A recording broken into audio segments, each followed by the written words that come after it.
Why do you have to ruin it before I get to it? Like, Okay, sorry. Go ahead. everybody out there, Jeff is anti-union. Not only does he think Rod Brindamore is soft, but Jeff is anti-union.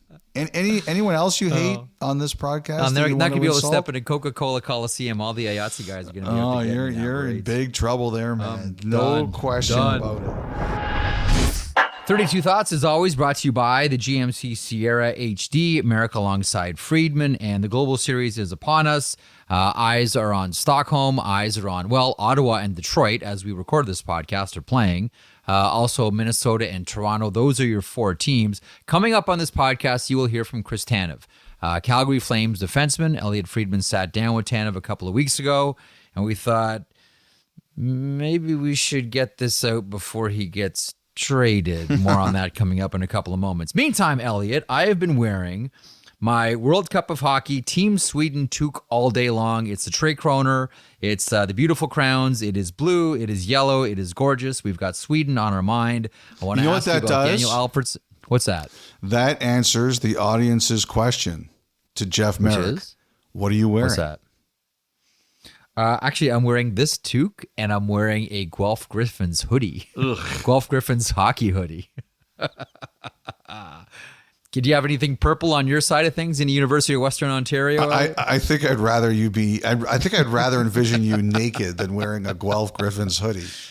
Oh my, Elliotte, every Friday, have 2 Saturdays. Look at you go. Okay, so as we all have eyes on Stockholm here, I want to begin by this, and I'm so pleased that the NHL Alumni Association has done this, is the Boreas Salming Courage Award. This was awarded today, and it's an award that recognizes, I'll read it here, that recognizes a European NHL alumni member who's been a positive influence in their community and best embodies Boreas' lasting bravery, courage, and dedication both on and off the ice. First recipient, put on your surprised face, Nicholas Lidstrom, Elliotte. Another item for Mr. Perfect, the perfect human.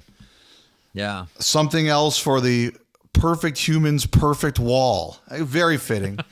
Excellent choice. Can't argue with that at all. And not surprised that Glenn Healy would come up with something like that really works and really fits. I wonder if there's a problem with the clocks in Sweden, or if you check your time on a smartphone, if there's a problem with the smartphones in Sweden, like maybe too close to the North Pole, the magnetic nature of it gets in the way, because where are you going Detroit with this? Slept through the first period. Oh, yeah, true. Ottawa slept through the second period. Yeah. And I'll say this, the best German baseball player around right now, I believe, is Max Kepler of the Minnesota Twins. And there is no way he can hit a bouncing puck as well as Tim Stützle can. No way. You know what they always say about bouncing pucks? What do they say about them? Shoot them, because you know where they're going? Nobody knows. Just shoot a bouncing puck always. That was a great OT winner by Stützle. That was really good. Hey, if that's game 1 of 4 in Sweden, you're off to a good start with your product. That was a fun game to watch. You know, the one thing I want to talk about this week and the importance of these games is Klingberg in Toronto. And look, when Klingberg didn't play last Friday, I had people telling me he was going to Robidas Island. And for those of you who are not familiar with Robidas Island, that's something that Toronto fans refer to. When Stefan Robidas was injured, he was sent on to LTIR, and it opened up cap room, and it was under Lou Lamoriello. So Toronto fans have this joke about players who are injured and can't play. And I had people telling me that was going to happen. And so when he played on the Saturday night against Vancouver, I was calling some of these people and saying, you guys are the worst sources ever. Like, he's back. and they were kind of laughing about it and saying, look, like, Sweden's next week and let's see. And of course, John Klingberg is going to be there in Sweden. He went, He made the trip. He hasn't practiced. Doesn't look like he's going to play Friday. But listening to this about Klingberg, it's just a reminder, like Anthony Mantha this week, we found out he lost his hearing and he still played through it after he took a shot off the head. And I think it's just another reminder of what these guys put themselves through to play. Even guys who are struggling, like, Mantha's been struggling and Klingberg's had a tough start. Getting into these games is so meaningful to them, especially Klingberg going home to Sweden. He is doing everything possible to play in this game. Like, everything possible to play in this game. And I really love that they get the opportunity to do it. And ever since Luke Robitaille mentioned on our pod here that they have to go back to London, I'm just envisioning them, with another game in London. I love these things because you can tell for the guys who are from there how meaningful they are. Like, every press conference I've seen this week is of a player, whether active like a Nylander or retired like an Alfredsson or a Lidstrom. They are just beaming at the possibilities of this. And that's why I think it's so important in addition to growing the games. Part of the lure of international hockey, and again, like we all, waiting for a sophisticated and consistent international calendar from the National Hockey League here, is to establish identity. Like, as far as, identity in a nation is concerned, so much of it is built on their reputation and their play in international hockey. One of the things, this started with a conversation that I had with JD Bunkus on 590 in Toronto the other day, which is, who is the face of Swedish hockey right now? Like, for the longest time, early it was Börje Salming. At times it was Peter Forsberg. A lot it was Mats Sundin. A lot it was Nick Lidstrom as well. Sedin twins. And Sedin twins, Henrik Lundqvist. Yeah. But right now, nobody beats that face of Swedish hockey. No kidding. That is tape measure home run where the pitcher doesn't even watch it. He just asks for another ball. The left fielder doesn't even turn and look. He just stands there. No. Yeah, don't need to move for this one.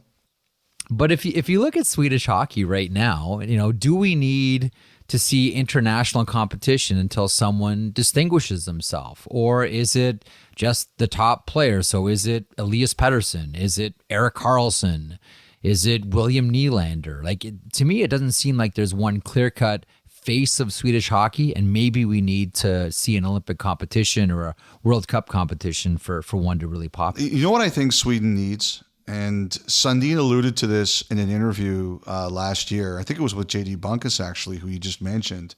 Mm-hmm. But he alluded to they need international hockey back, meaningful international 100%. Hockey. And, once again, Gary Bettman and Bill Daly were asked about this today.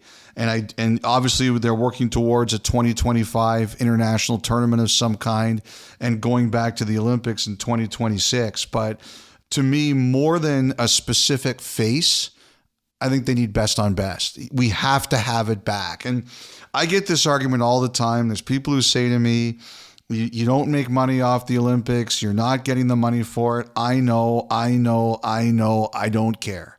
It's still the Olympics, and it's still the thing that most people watch, and the players badly want to play in it, and you build your league, even though it's not technically the NHL, you build your league worldwide with your stars at the Olympics. And so that's why when you say who's the face of Swedish hockey, I don't think it's as important as getting the best on best with the Swedish players there.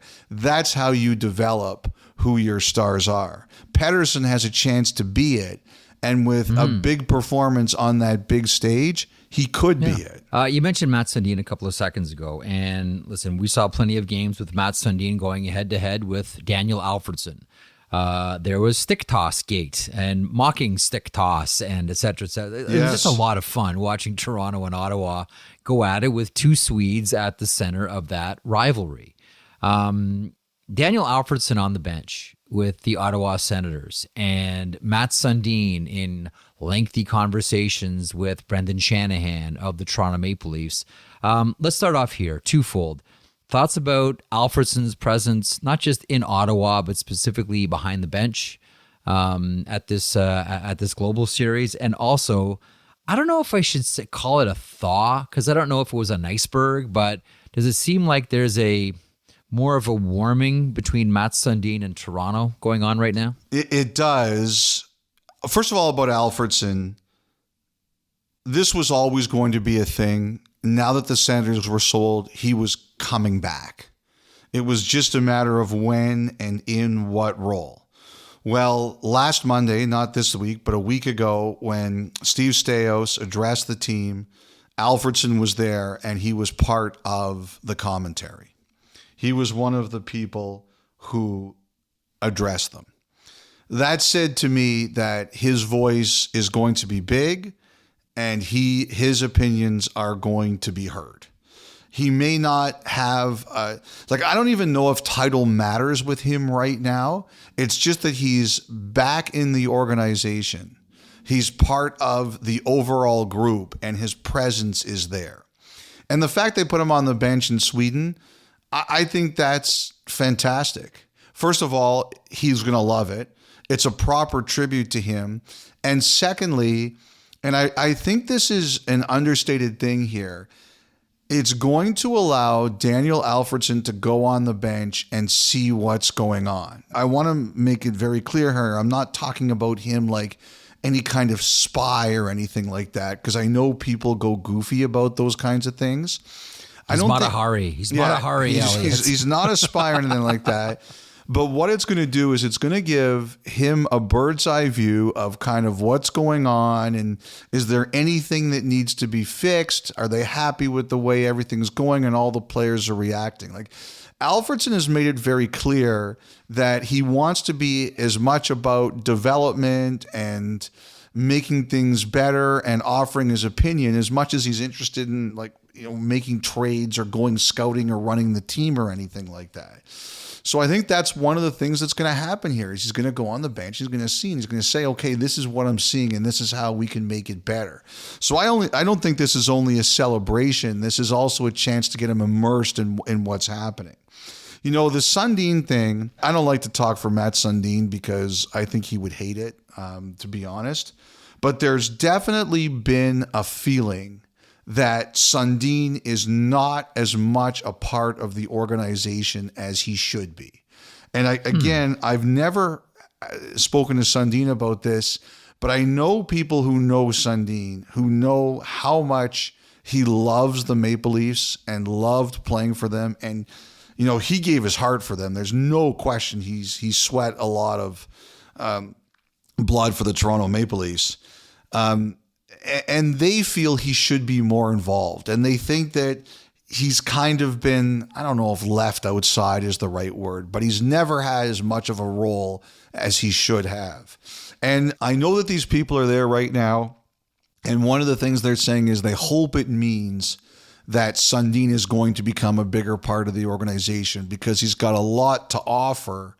And they feel as a guy who was captain as long as he was, he should be part of the organization. This isn't like a Dave Keon type estrangement from the Toronto Maple Leafs. Like I think that you've made that clear, and I think it's important that that's front and center here. This is more of a I'm not so much feeling the love here from my old team as opposed to Dave Keon. Like there was some legitimate bad blood between Dave Keon and certainly when Harold Ballard ran the team.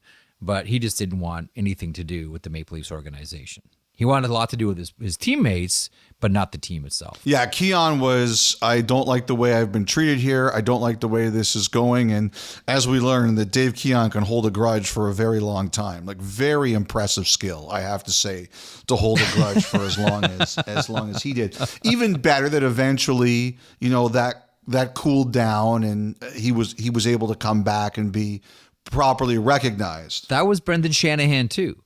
If Brendan Shanahan can bring Mats Sundin back into his team's mix, along with having already brought Dave Keon back into the mix, that's impressive for Shanahan to have on the resume. And now, if you can do it with Sundin, I think that's important. Like I said, he was always very passionate about the team. He's very smart. He's got a lot to offer. One of the things, I'll tell you this, it's a funny story kind of, but one of Sundin's friends, I remember I was working a Toronto-Montreal game on a Saturday night, okay?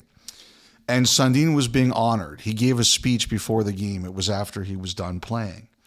And he talked about how the Leaf fans needed to understand how much the players cared. It was a time when things weren't going really well and they were under a lot of heat.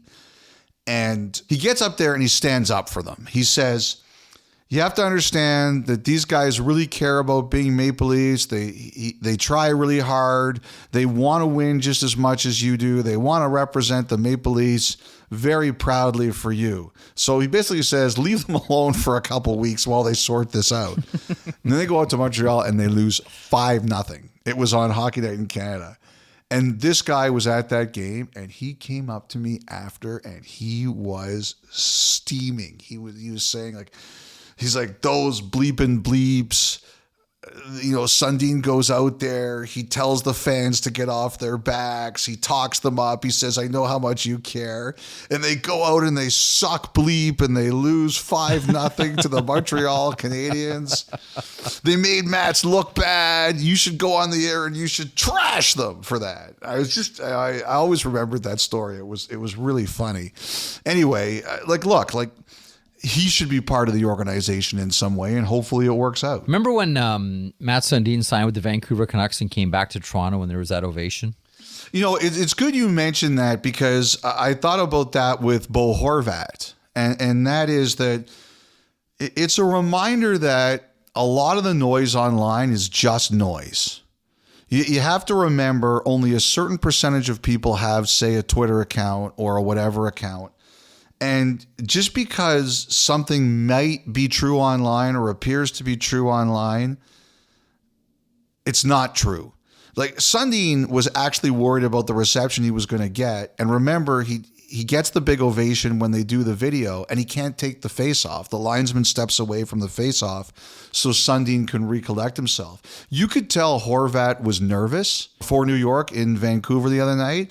But the moment he gets out there, it was funny what JT Miller said, like, stop crying.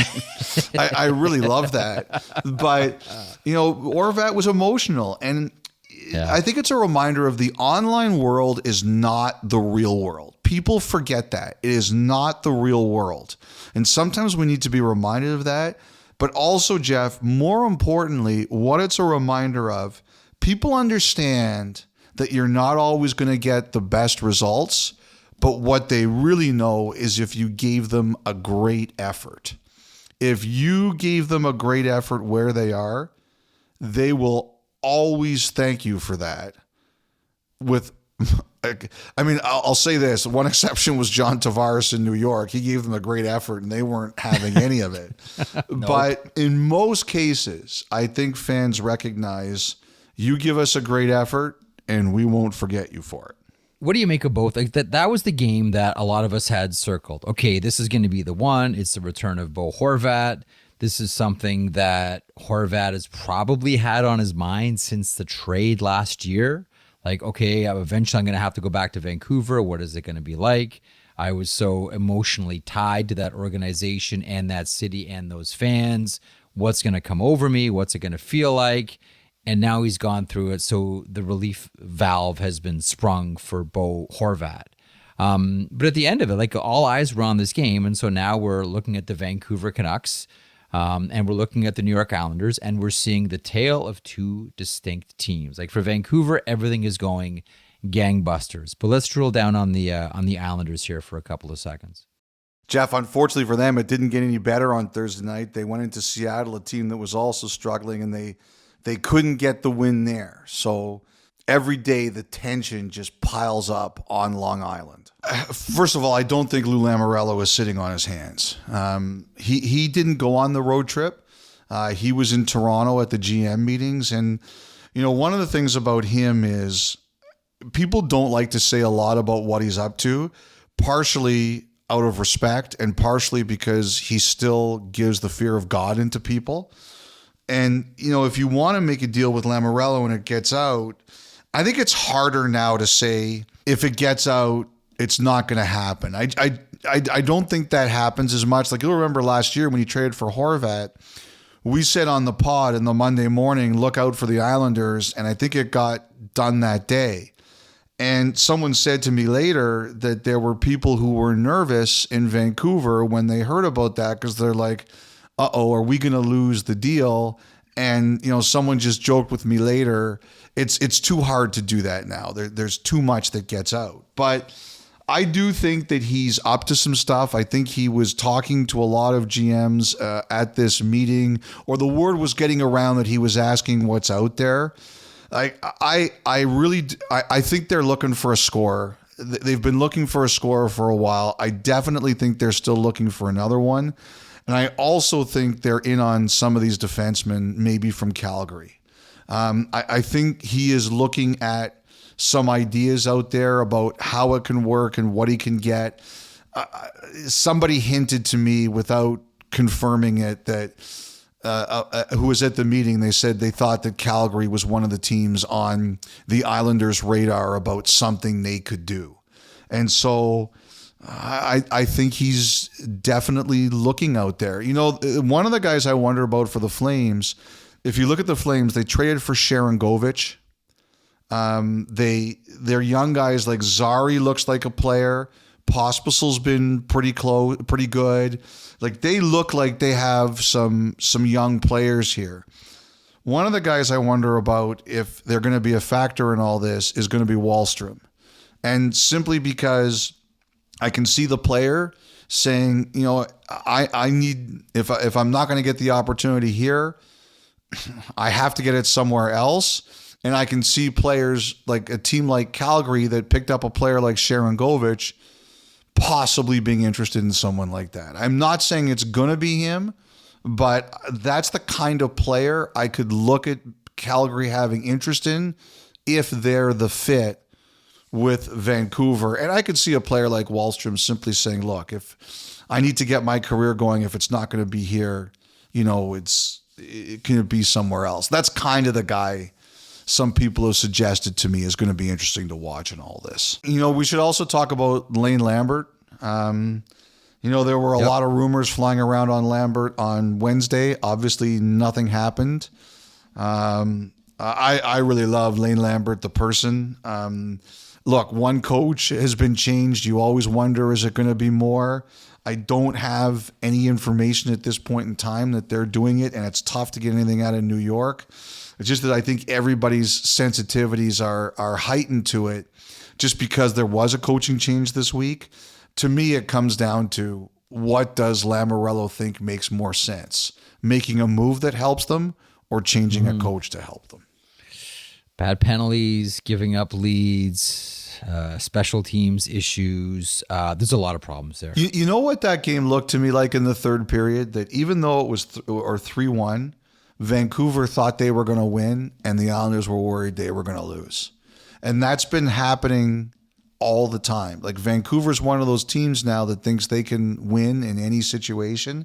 And because the Islanders have had so many collapses, it starts becoming a self-fulfilling prophecy. Once that avalanche starts, it's really hard to stop. Okay, I'm glad you mentioned that because here's one observation. Again, this is just me watching hockey games.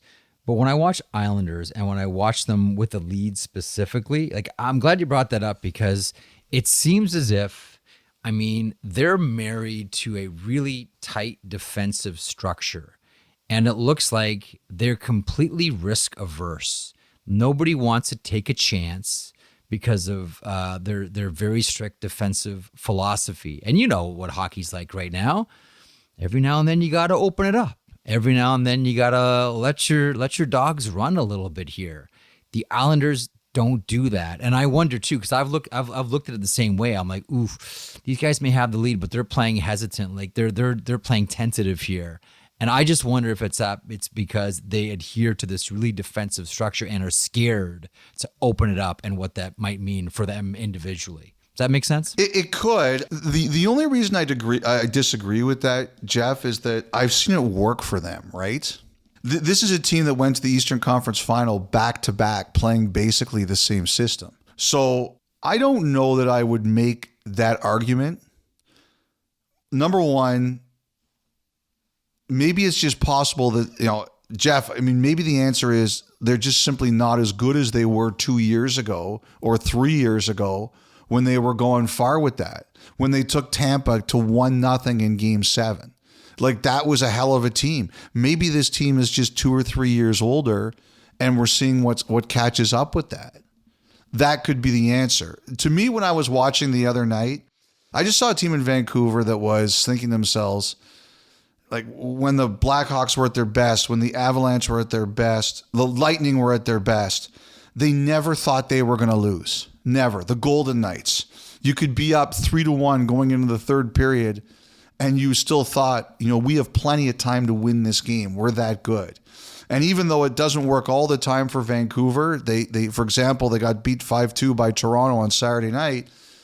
They generally think they're going to find a way to win these games. And you really saw that Wednesday night.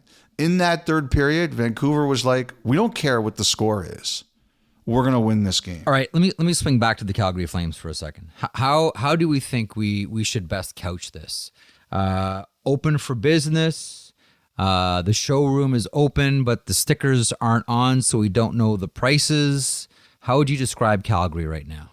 Actively listening. The Zadorov thing, that really hit them hard last week.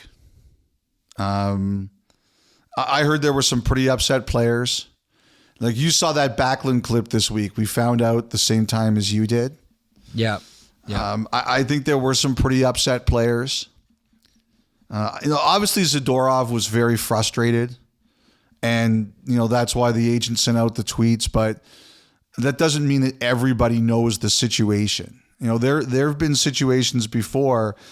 Some people say, okay, someone makes a trade request, whether it's in private, everybody knows about it. That's not always true.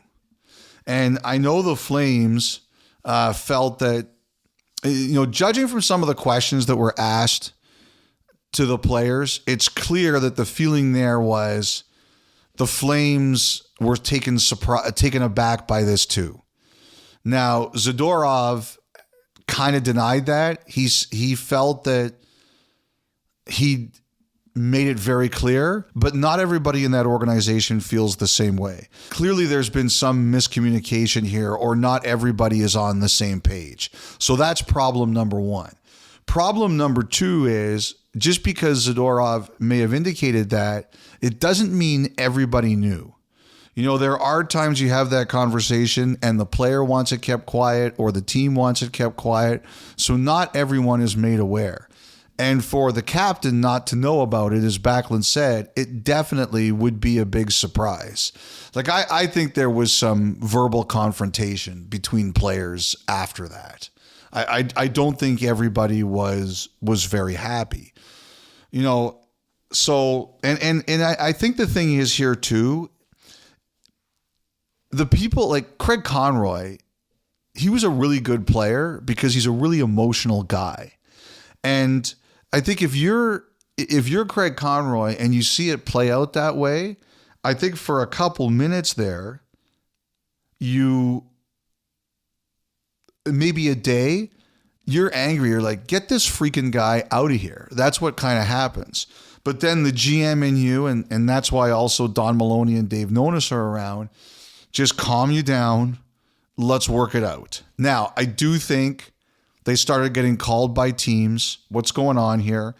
And I do think the Flames asked teams, okay, if you were willing to do this and you were willing to do it for, say, Tanev 2, tell me what we're talking about here. What players are you willing to do? And I think that has happened. So the Flames are kind of going through this. They're deciding what they like. They are determined to do this on their own schedule. But, Jeff, I would say that it's advanced in the sense that they asked teams, if we wanted to move these players, what's in the conversation? Now, I'll tell this to you too.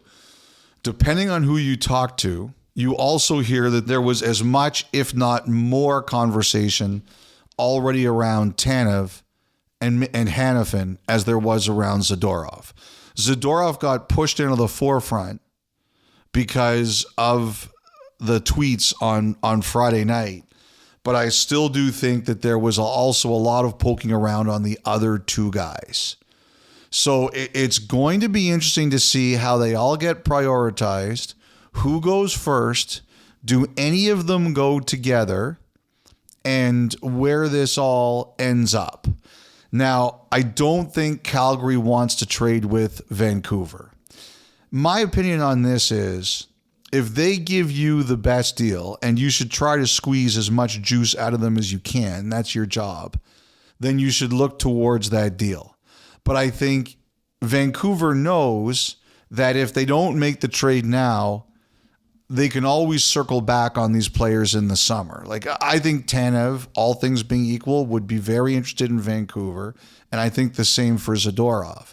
So Vancouver knows if it's not now, they can wait. But they're having a really good year, and it's maybe you want to strike when the iron's hot. Toronto, I think the same thing. I always wonder about. It's not the same. They're not in the division. I always wonder, though, in Toronto, like, if you're in Calgary, how are your fans going to feel if, Chris Tanev or Zadorov or both are going to be like the kinds of missing pieces or have a big run with the Maple Leafs? Now, you may have heard this, Jeff. I know you weren't a grade student, but the people of Alberta are not always huge fans of the people in Toronto. You know where that's also true? Where's that? Everywhere else in Canada. Yeah, I know that's definitely true. So I think there's that. I mean, look, is there anything about the GM who was in Calgary is now the guy in Toronto? Is that a factor? Look, I look at it this way. Maybe you try to squeeze the juice out of Toronto a bit more, but if they're making you an offer that can really help you, then I think you take the deal. I would just be interesting because I think they would want one of Toronto's really good young forwards. Like, one of the things we're learning now after the preseason is that maybe Robertson has finally found his role as Max Domi's winger. And you look at these, tremendous young players, and that they saw in training camp. What are you going to do here? Now, the thing here is, this is the interesting thing about all this. One of the things that someone said to me that makes this more complicated is, remember a couple years ago, the rule was changed that compensation can't be determined anymore based on if player resigns, right? Like Toronto and Vancouver, like a guy like Tanev or a guy like Zadorov, they're going to want to resign those guys if they trade for them. So either you give them permission during the season to see if they can do it, or is Calgary going to look at these teams warily and say, we're going to ask more because we think they're going to resign there? So I've heard in those two cases, that's an interesting part of what Calgary's thinking. Because if you look at like a trade for the Zadorov or a trade for a Tanev, you're not getting a top prospect for a rental. That's just not, like, if you go through all of these trades, it doesn't really happen like this anymore unless someone really drives up the price. But if you're willing to give permission to re-sign, or you think they're going to re-sign, because you can't do that dependent thing on it anymore, then you're probably gambling a little bit more. One of the things I want to say about Calgary is, and these defensemen, I think there's a lot more teams in there than we realize. Why wouldn't there be on these guys? That doesn't surprise me at all. I don't think it should surprise. Well, we've kind of anybody. focused on Toronto and Vancouver because we're Canadian supremacists. Oh my! But I think there's a lot more teams looking at these guys. Okay, before we move on, because I want to ask you, I want to play a game called Who Said It. But before we get there, what's happening with Elias Pettersson and the much talked about contract extension? Because after your boat ride, Elliotte, things kind of got goofy. I don't think it was ever, I'm not going to stay here. I think it was, I want to make sure we're good. And now what are we seeing? Are they on a bit of a PDO bender, as we call it, shooting percentage plus save percentage? Yeah, but you ride that wave. To me, they just look good. Like consistently, their best players are their best players. And the other thing that Rick Tocchet does really well, and I think this is really important, but the other thing that Rick Tocchet does really well is he emboldens his role players. Look at Giuseppe. Look at Dakota Joseph. Look at some of his depth defensemen, Mark Friedman and the Ian Cole pair, for example. He emboldens those guys. He makes them feel important, and he gives them roles on the team that makes them feel important. But the bottom line is they are winning because their best players have been consistently great. And Pettersson is obviously a huge piece of that. Look, we know they're talking. I think they've really tried to keep it under wraps, but Patrick Allvin decided to say, yes, we're talking, and then the floodgates started open. So I think this is obviously in a very positive direction. I think there's just a lot of places that this could go right now. And one of the places I think it can go is term. One of the things too here, and I talk about this a lot on this podcast, Jeff, is that the best determinant of future behavior is past behavior. And Pettersson is rep by CAA. Earlier this year, CAA did an extension with Owen Power in Buffalo. And the Sabres won 8 years, and the reason it got done was because they were willing to go down to 7. And the difference there was it meant that Power would sign his next contract at age 29 instead of 30. And in an analytics-driven world, which hockey is becoming more of, that's a big deal. 29 versus 30 is a big deal. For argument's sake here, and I'm just keeping this in mind because it happened once, and like I said, if they think about it there, they think about it here. Pettersson, if he signs a 3-year deal, will next be eligible for an extension the summer before he turns 29. So I'm not saying it's going to be a 3-year deal, but I think it's possible that Pettersson goes for that area of term instead of 8 for 2 reasons. One, his agency will tell him you can get another deal when you're 29 years old. And secondly, Pettersson to me is the kind of guy, and I say this in a good way, who would see Matthews doing a 4-year deal and ask, why is he doing that and what's the benefit? Yes. And consider it. Because I think he's a pretty intuitive guy. So, so I think there's time here. I don't think anyone's in a rush. I think this deal is going to get done at some point. But one question is going to be the cap, and the other question is going to be the term. One quick aside before you move on. Watching that Islanders-Vancouver game, one of the things that I thought about was All-Star Weekend.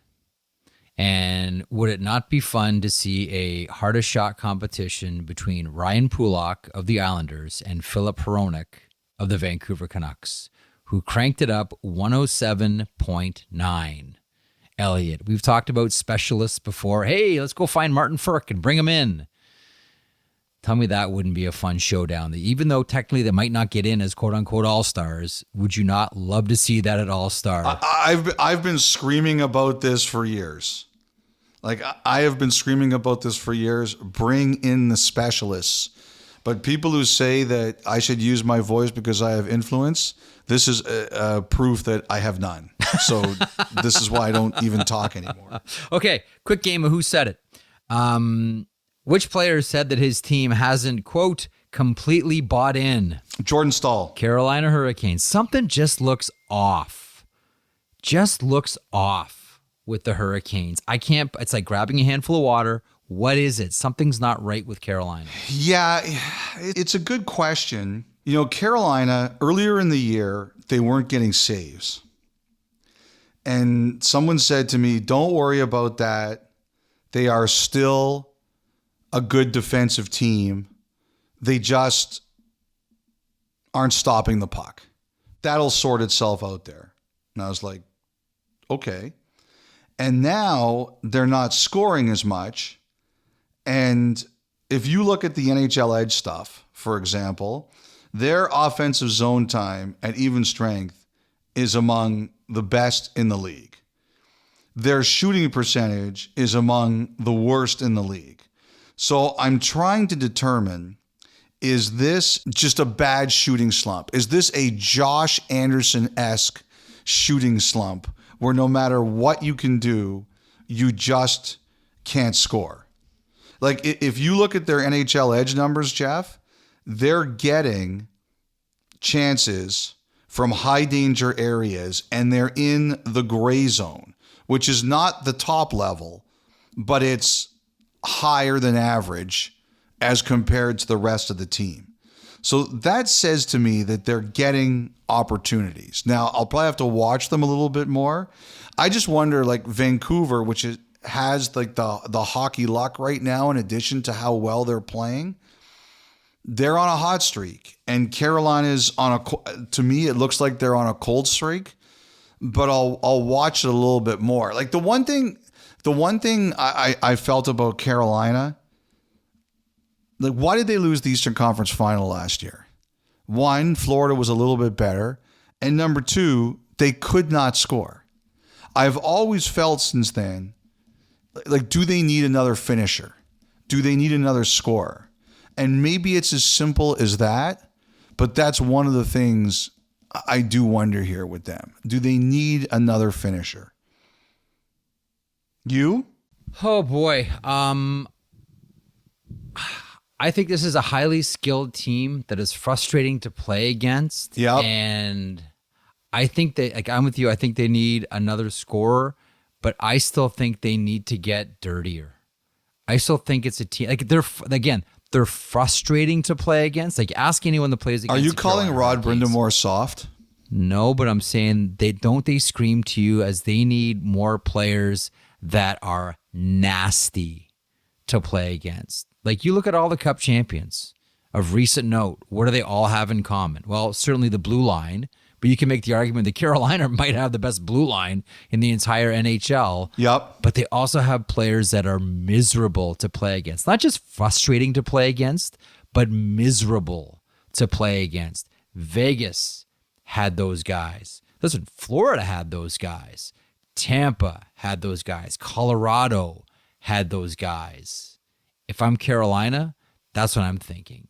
We're frustrating to play against, but are we miserable to play against? I don't know that I can say yes. I don't know. I think they are. I think they're pretty relentless. They are. No, but that's a distinction. I can't wait till Brindamore listens to this podcast and tells his team that you think they're soft. You're not understanding the distinction. They're frustrating to when play Brindamore against punches you in the face, do you think it's going to hurt? I do. No, because I can run faster scared than he can angry. I don't know if that's true. Even well, maybe not against Rod Brindamore. Yeah, it's Rod Brindamore, man. That's actually an excellent point. I think there's nothing physically that he can't do. If you told me that he could run 100 meters in 10 seconds, I would believe it. And if you told me that he could win the Olympic powerlifting contest, I'd believe it. Quite potentially do both at the same time. Wow. So I do not believe that you can outrun him. Not for a second. Nor do I. Let me fly through a couple of things here because I do want to get to the Tanev interview and we have the Montana's thought line. Yeah. Let's get to, real quick, early on this week, we talked a lot about 3-on-3 coming out of the general manager's meeting, and again, it's tabled for next March as well. A lot of discussion about what to do with this thing.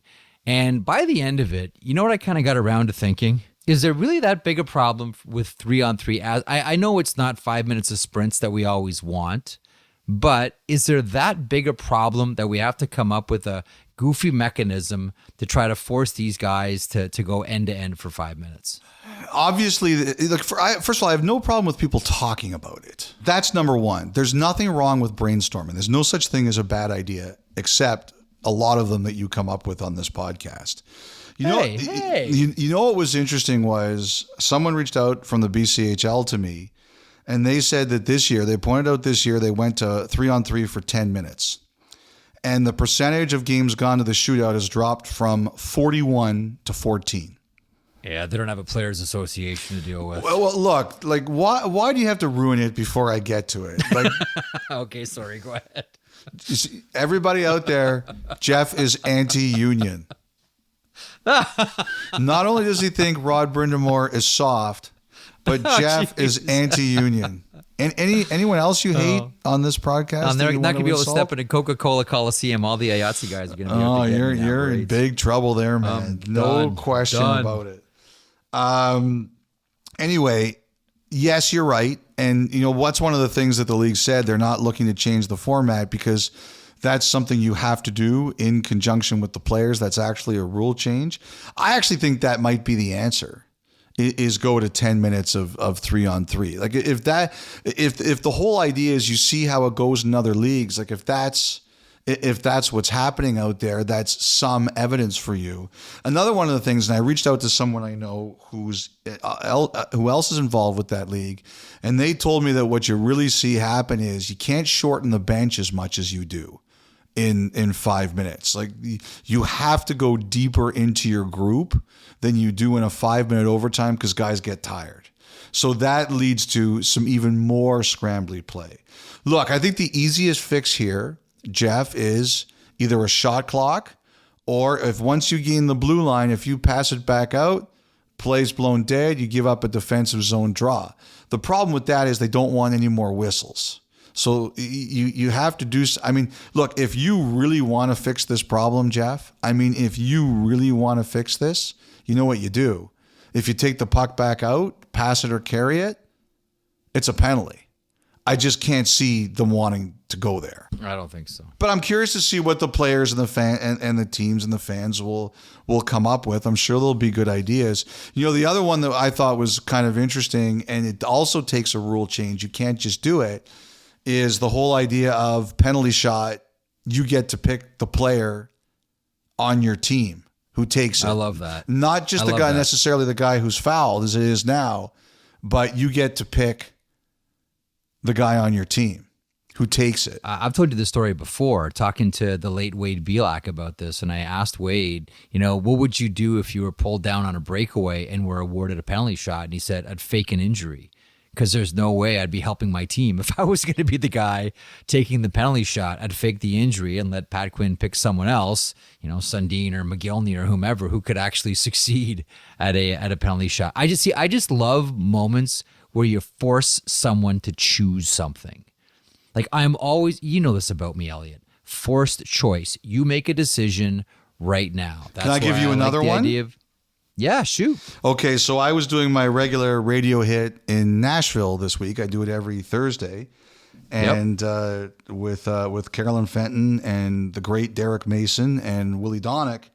And, Willie Donick came up with an idea. He said, here's my idea for chaos, and this is right up your alley, except it was actually a good idea, not like you. Hey. But his idea was, if a team gets called for a bench minor, the team with the power play gets to choose who serves it.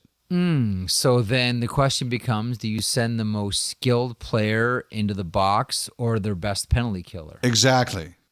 That finds a home with me because you're forcing a choice. I knew you were going to love Anytime that. you can force When Willie brought that up on the air, first of all, I told him, I said to him, do you have 31 more thoughts for me this week? And secondly, I said, Merrick's going to love that.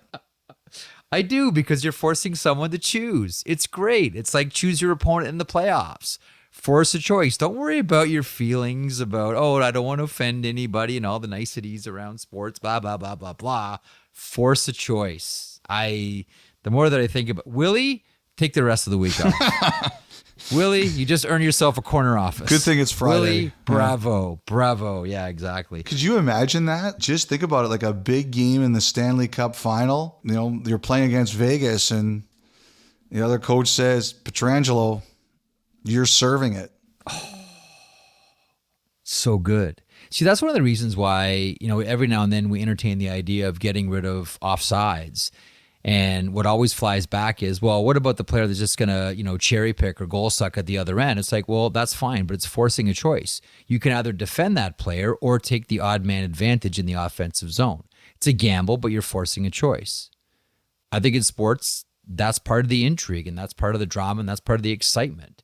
teams are forced to deliberately make a choice. And I think if you're a sport like hockey, you should be trying to force as many of those into your game as possible. That's why I love it.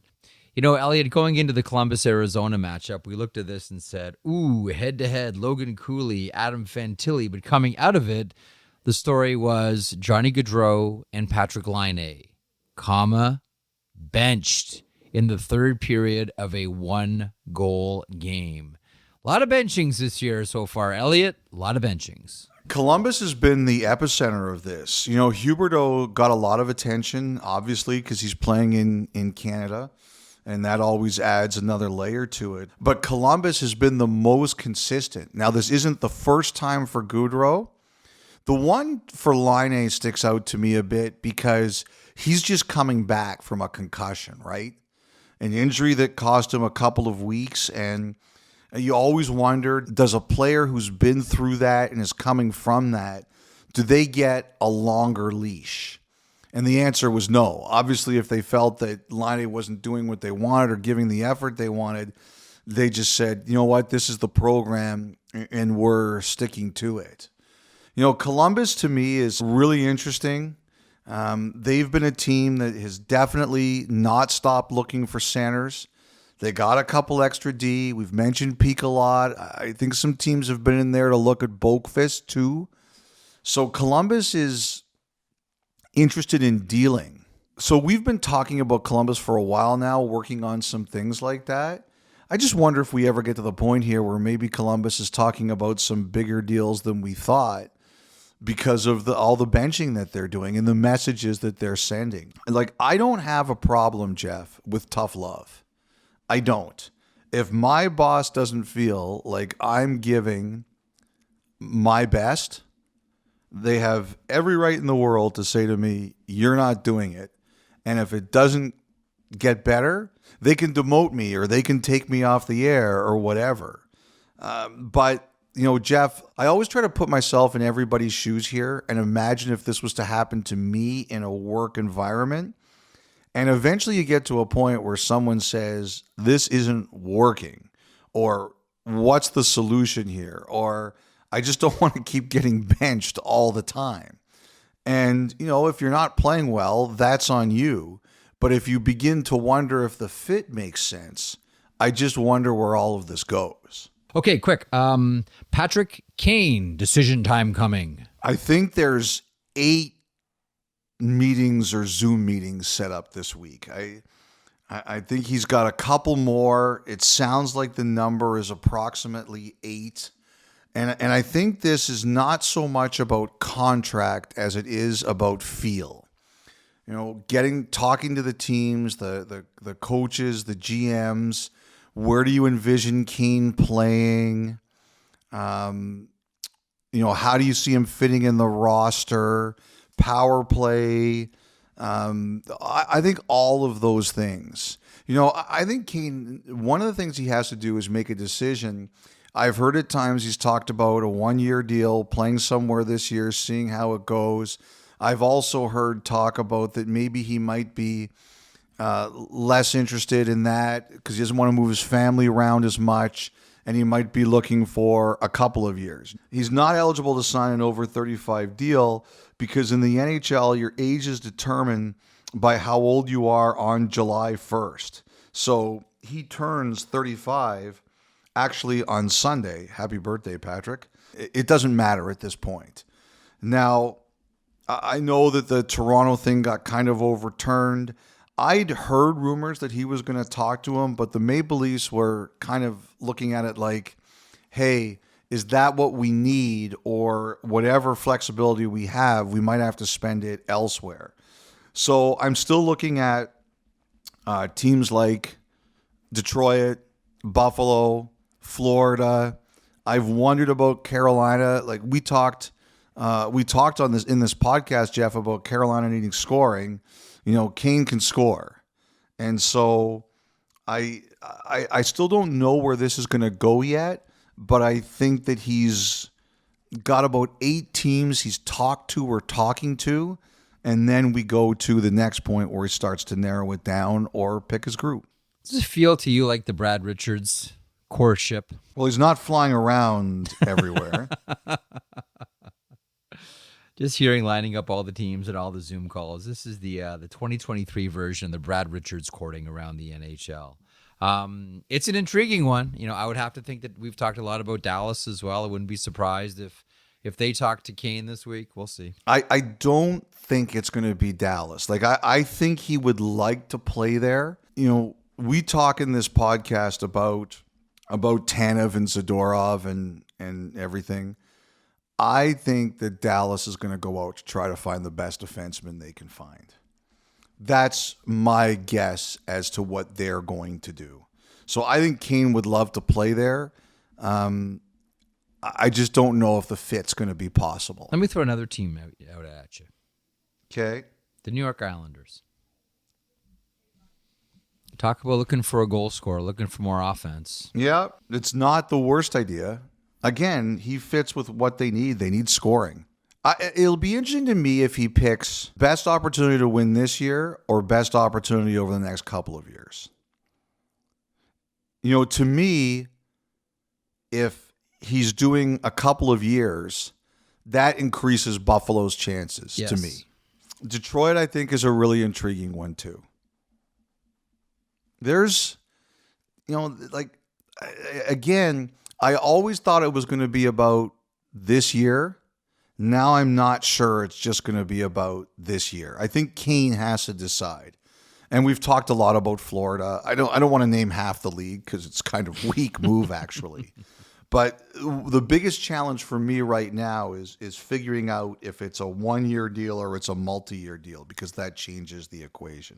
Just a couple notes before we head to the thought line. A couple things I wanted to shout out. Heroes Hockey. Yes. I was at a charity event for them in Toronto at the Steam Whistle Brewery on Thursday night. Just a fantastic event. Harna Ryan Singh was the MC, and he did a great job. Rob Kerr was also part of the presentation, and he did a great job. It was a great event, like a really spectacular event. And the thing that was most impressive about it, a lot of very generous people attended.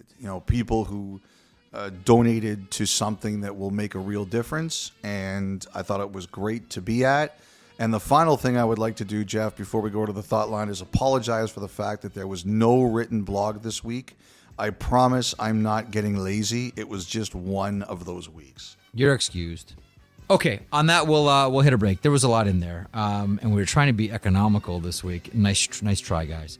You're going to hear from Chris Tanev coming up in a couple of moments, but up next, the Montana's Thought Line, some very thoughtful emails and phone calls from you.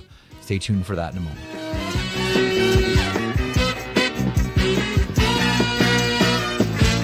Listen to the 32 Thoughts podcast ad-free on Amazon Music, included with Prime.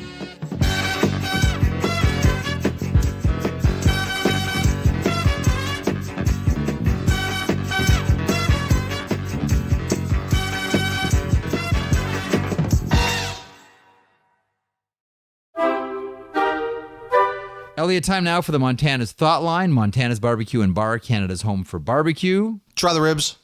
32 Thoughts at sportsnet.ca is the email, 1-833-311-3232. Say it slower, dummy. Not everyone has a pen handy. 32 Thoughts at sportsnet.ca, 1-833-311-3232. We talked about pet peeves last episode, Elliotte, and we got a couple of voicemails and a couple of emails about it as well. John from Hawaii.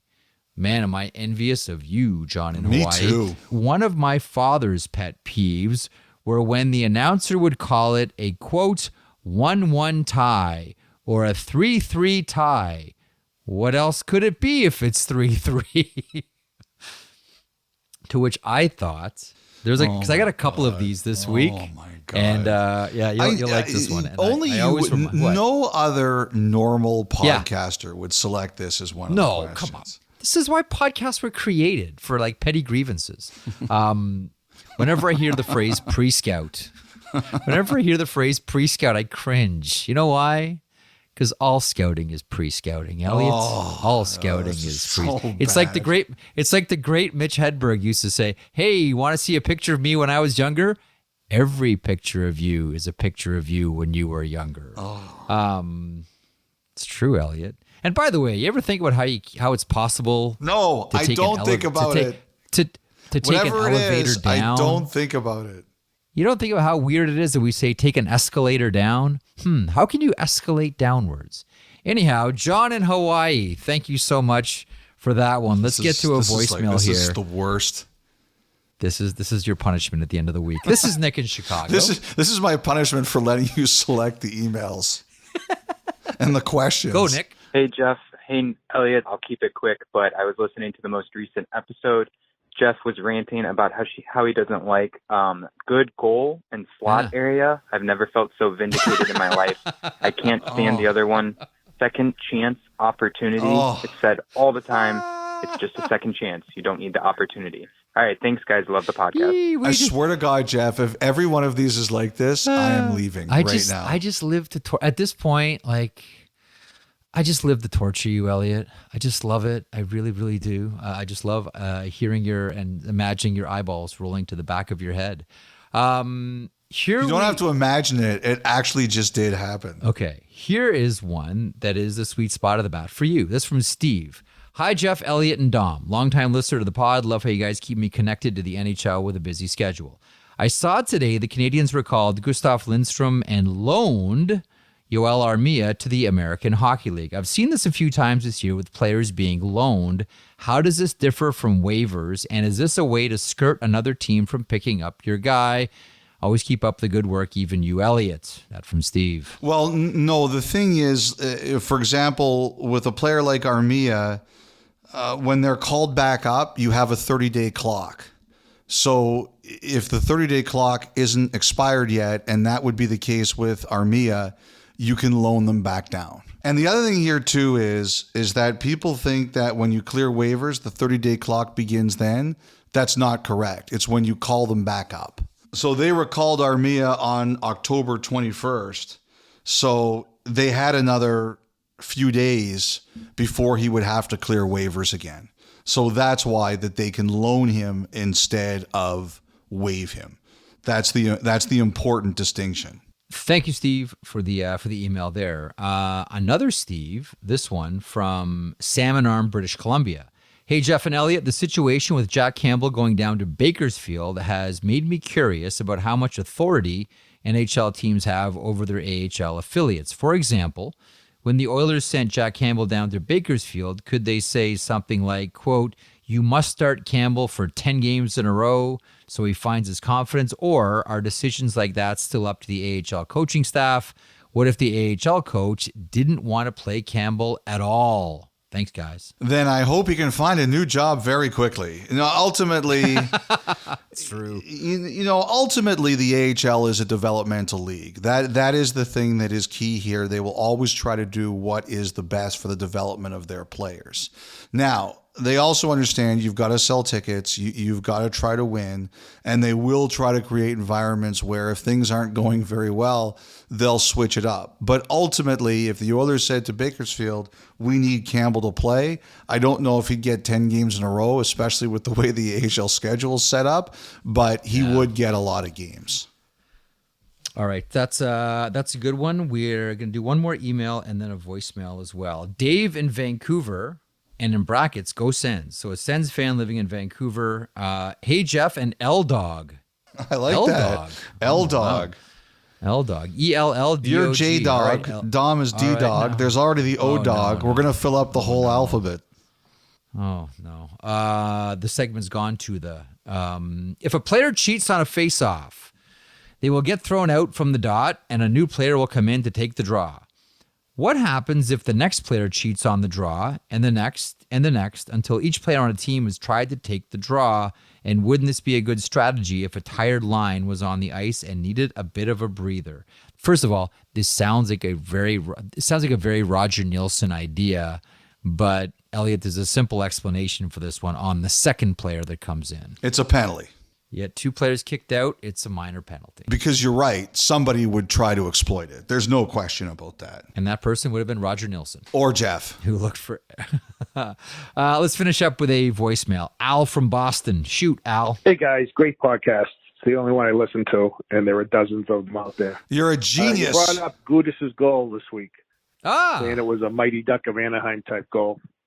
Well, I'm going to show my age, but back in probably 72, 73, Carol Vadnais, when he was on the Bruins, had a knack of shooting it from the red line like a wiffle ball. It would go up in the lights and come down right near the net. And I remember it clearly against the Vancouver Canucks. Ed Dick was the goalie. Yeah, I'm showing my age. And Vadnais did it, I think, twice in one season. He would let it fly from the red line as soon as he got over it so it wouldn't be icing. And he had a knack for it to bounce within a couple of feet in front of the net and just totally fool the goalie. Don't know if there's any video or any YouTube from back in those days, but I think that beat out Gudis's. Keep up the great work, guys. Thanks. Alan Boston, that is a great call. Outstanding. I love polls like that. And two players come to mind for me, Elliotte. And actually, before we get there, I've always thought that's a great strategy. Like if you talk to goaltenders, pucks that bounce in front of them, you know where it's going? Who knows? Who knows? So like as far as the strategy of throwing a puck high in front of a goaltender, I think it's a really smart one because it just might get past the goalie because they don't know where it's going to end up. Two players come to mind. Like Jim Dory, who was a real tough defenseman too, Elliotte. You remember Dory. His nickname was Flipper. He actually used to because have that the was one of record for skills. most penalty minutes in one game, since broken. Yes, absolutely. And his nickname was Flipper because of how he used to flip pucks. And the other that comes to mind, Ron McLean always talks about him, J.C. Tremblay. J.C. Tremblay would do that as well, like right around center, flip pucks high on goaltenders. I've always thought it's a tremendous strategy to do it. Every now and then we do see it. I think it was Rob Davison who did it on Vesa Toskala in an Islanders-Leafs game years and years ago. Every now and then you see it, and it's kind of a goof. I've always kind of thought it's a good strategy, no, Frege? I have to say I like the Carol Vadnais reference. A really good player who kind of got lost in one of the NHL's biggest trades, Brad Park for Phil Esposito. Vadnais was part of that deal, and he kind of gets lost because of just of the two other players and also Jean Rattel being in there, right? So I like the reference. The guy I used to like who scored from a long way away, and it wasn't because he flipped it, it's because he added an absolute blast of a shot, was Gaston Gingras. There was a time when Gingras was traded from Montreal to Toronto, like there was just no room for him to play in Montreal. He comes to Toronto and he would tee them up from basically center ice, and there would be a gasp from the audience because they knew there was a chance he could score. He fooled some goalies from there. So, it was the only guy I remember as a kid going to games in Maple Leaf Gardens where if he teed it up from center ice, the audience thought, this guy might actually score from here. So it's different, but I remember it. Do you remember what else used to happen when Gaston Gingras would wind up? Okay, no. The season ticket holders would duck because sometimes that puck went all over the place. I'm with you. He could shoot hard, but man, was he wild sometimes. Holy smokes. Thanks for taking me down memory lane with Gaston Gingras. That's a good one. Well, before we wrap it up and send it to Tanev, by the way, did you see that thing with Teemu Selanne and Brett Hull? Yeah, you sent that to us this afternoon. That was great. I don't know what that is, but I laughed my way through it. It's pretty entertaining. Let's hit a break. When we come back, you will hear from Chris Tanev of the Calgary Flames on 32 Thoughts, the podcast.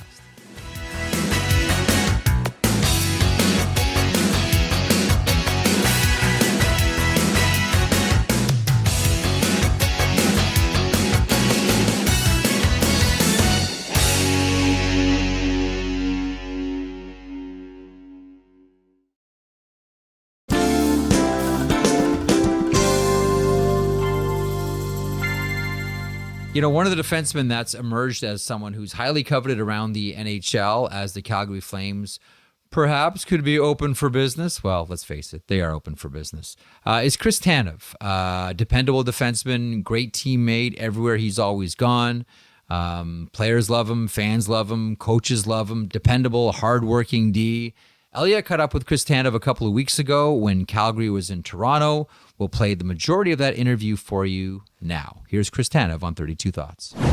So I'm going to give you a quote, and I'm going to ask you who said this about you. Okay? Yeah. Chris Tanev is so relaxed He looks like he's playing hockey holding a cigarette. Your colleague now, my former teammate, Kevin Bieksa. He told you that to your face, I guess, eh? I think he said it in the media, I think initially, and then sort of talked about it after. But I think it was, I don't know, after one of the playoff games maybe in my rookie year. But he's Kevin was awesome to me, so he treated me great when I got to Vancouver. So I think he enjoys working with you as well. So.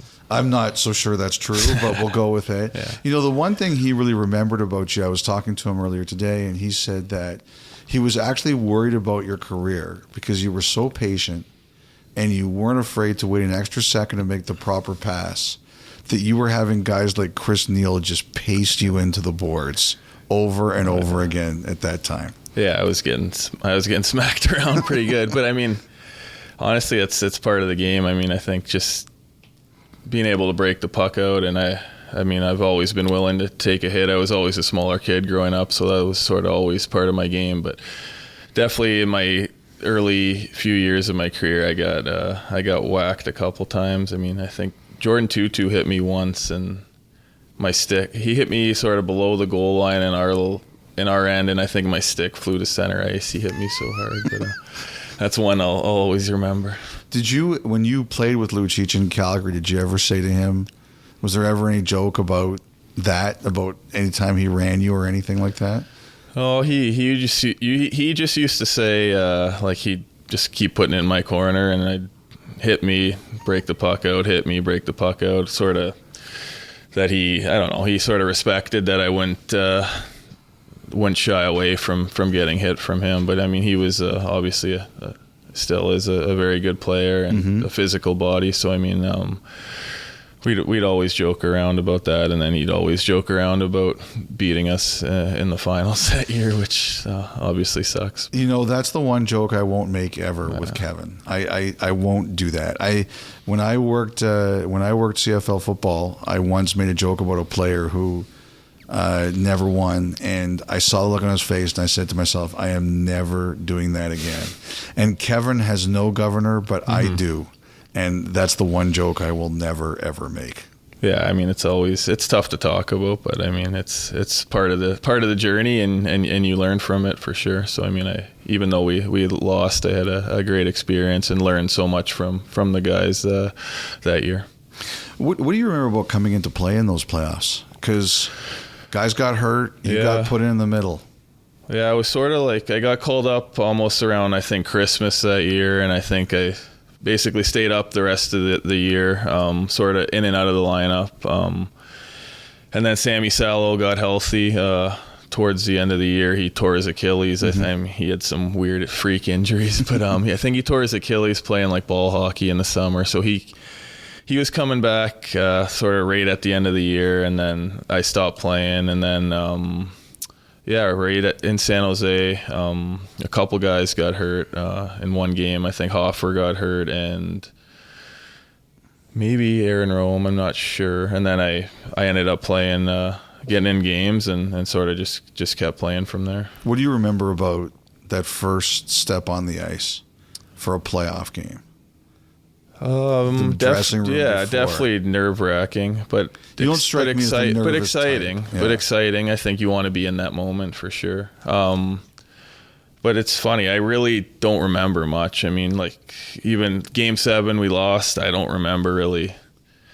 The stuff I remember is them holding us in a room because of the riots, and sort of everyone with their family and not leaving the rink. But really the game, it's sort of like blacked out in my mind. I don't know for what reason, but I don't remember much of that game. I want to take you back to your younger. Every year in Brandon's route was different. You guys both stopped playing for a while. I mean, I've got to think there was a point in your life where the idea of you being here, this deep into your NHL career, the idea of it must have been just insane.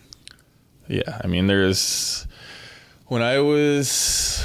Well, I didn't play hockey grade 10 and 11 competitively. So, I mean, I was working. I was working at Pizza making pizzas. So you're one of the pizza makers? Yeah, I was. I made a terrible pizza. So sorry if anyone was getting pizza at the exhibition or Ontario Place, but I wasn't making very good pies. But yeah, I mean, I was working at Pizza, then at Dominion, now Metro. No, I was in the meat department, so I would basically package meat and clean up after. That was a disgusting job, but cleaning up all the blood and everything after every night. But yeah, that's what I was doing, and hanging out with my buddies and trying to make enough money to sneak into the bar and have a couple drinks. But yeah, things changed really quickly. When did you? I'm just imagining you in a pizza apron or a Dominion apron and all of that going on. What brought you back? I grew a lot. When I was 17 years old, I think I was still 5 feet tall. So I was tiny. And I had previously gotten cut from a lot of teams. I wasn't really enjoying that, enjoying hockey. And then my dad is the reason I got back playing. I would have just went to university. I was a good student, so I mean, I always had good grades. So I probably would have just ended up going to school somewhere in Ontario and hanging out with my buddies. But I mean, he always believed in me and sort of knew how good I was. And once I grew, a couple doors opened up, and I was able to take advantage of them. Now, your dad's name is Mike, but I'm curious, have you ever thought if you hadn't had that growth spurt and you hadn't ended up doing this, what would you be doing now? What were you going to school for? I mean, in grade 12, I applied to, I don't know, all the big Canadian universities in Ontario anyways, and I was going to study finance. So, I mean, I think I got in everywhere I applied. I was a smart student, so... what were your math grades like? My average was like low 90s in school, so I was a good student. I struggled with like music, art. That wasn't my thing. And then terrible artist too, yeah. And then sort of English class, I was, as a major subject, that was like my worst one. I don't know. I'm not a very very good writer, and sort of my wife still makes fun of that about me. She says I write backwards, but but yeah, I was probably going to go to school for finance, and obviously things changed, and sort of my mom, dad, both were supportive of me and trying to get back into hockey, and being able to sort of go from not really playing at all to playing junior A. And so your mom's name is? My mom's name's Sophie. Sophie. My parents split up when I was in grade 9, I think. Anyway, around there. So I ended up, Brandon, Kyle ended up living with my mom. She had a bigger house sort of at Greenwood and Danforth here in Toronto. And yeah, that sort of, I was thinking about it on the way here, and I was like, my parents didn't have a ton of money, and to be able to support 3 kids in AAA hockey growing up is crazy, because to me, I mean, I have one, and it's it takes a lot, but I mean, for 3 kids and how much money hockey costs, and being able to get up to the rink and back every day. So I mean, thankfully our grandparents helped quite a bit, and my grandfather basically took me to all my games, which was awesome. And my dad would take Brandon, and my mom would take my younger brother Kyle. Mm-hmm. So what was your grandfather's best advice to you? What would he say to you? He was always he was my biggest fan. He never missed a game. So whether it was minor hockey or once I started playing junior, he didn't speak that great of English, but when he would speak Macedonian to me, I could understand. But he was like the middle ground between me and my dad. So, like, you know, if I had a bad game, my dad would be all over me, and he'd basically be like, "Mike, shut up." Like, he's working hard, and, you know, he's trying. And Yeah, he had a huge role in my life. So. Okay. When you got to college, I know when you decided to go pro, there was quite a recruiting battle over you from some NHL teams. What do you remember about all of a sudden people are saying, Chris, you're going to go to the NHL here. You're going to have a shot.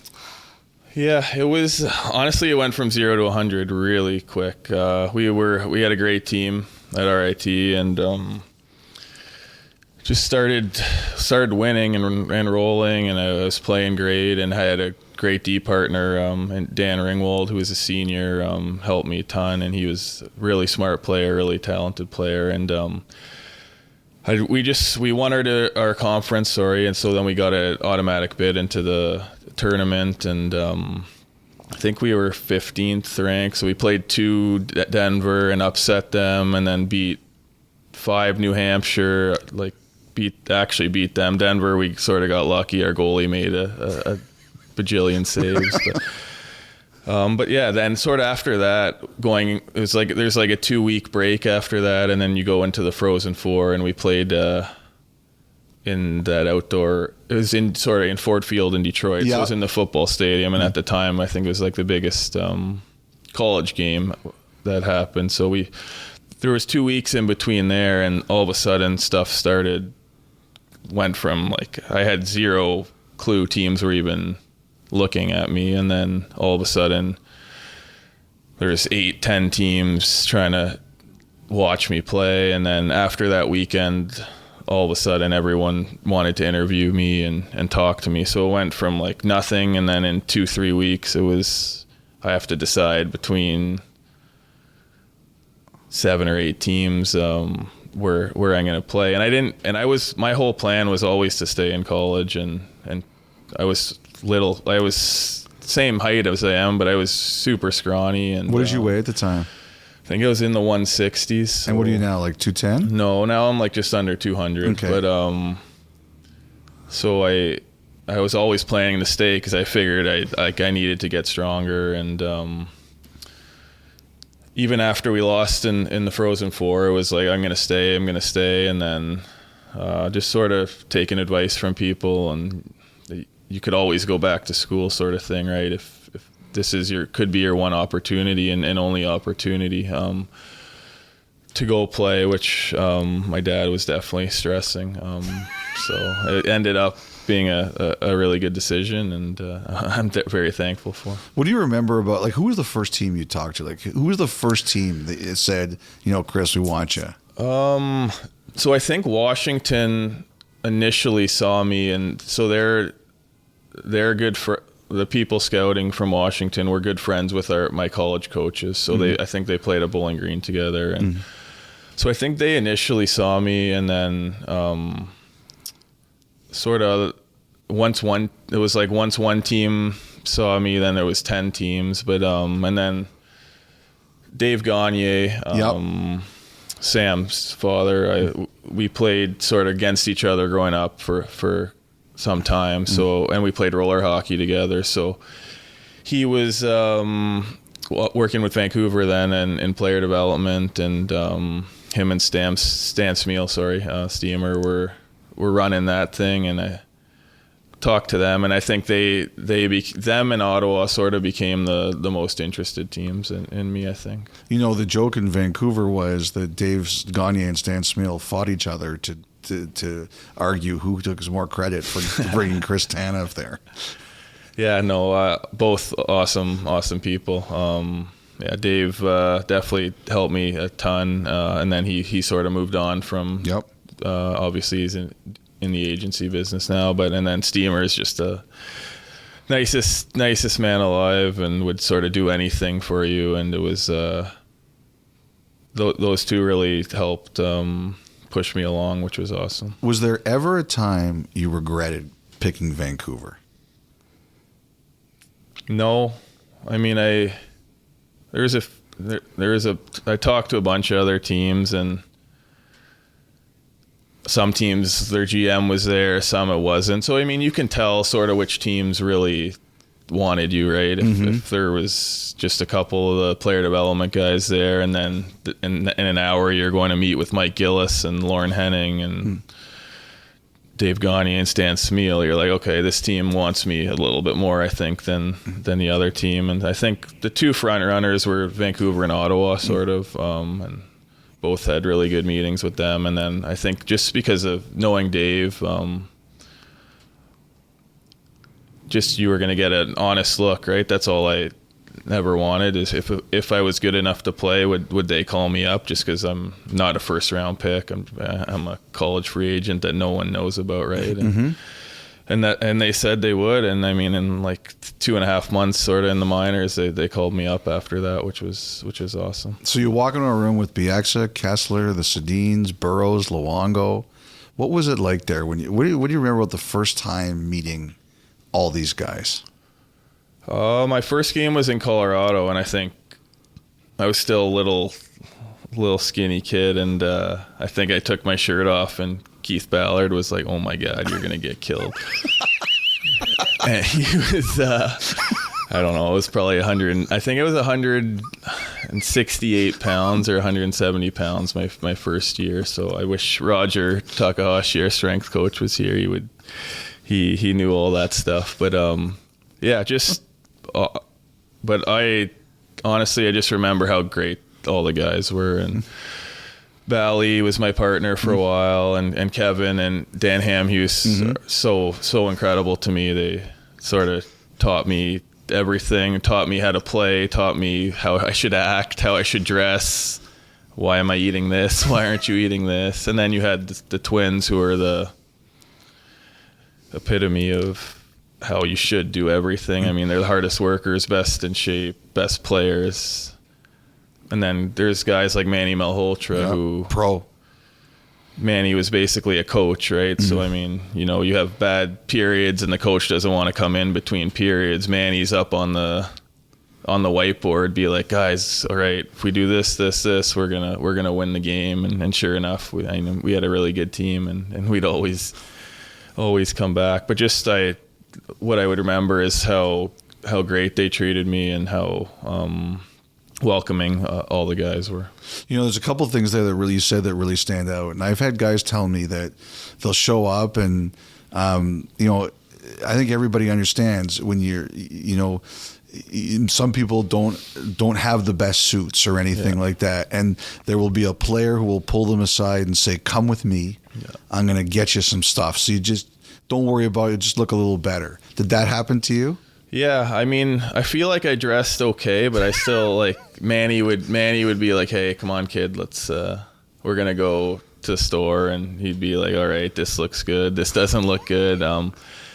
But just even, I mean, I went from eating in college, right? We're eating at garbage restaurants, just trying to eat as much as we can and on the cheapest we can, right? Yeah, of course. Didn't have any money, and we're going out to the best restaurants in cities, and I was very overwhelmed. But I mean, those guys took care of me so well, and I mean, that's one thing as I've gotten older, I've always tried to do is with younger guys. I mean, if there's anything they need, I feel like I try to be there for them. And I don't think I paid for a dinner my first 3 years in the league, because just how good I'd always go out, and Bally would be like, "No, kid, I got it tonight. When you're 30, make sure you pay for the kids coming up now," right? So I mean, it's sort of, and that's the stuff that I'll always remember from those guys. So there was no rookie dinner for you that you had to do? No, rookie dinner, but I'm just saying, we go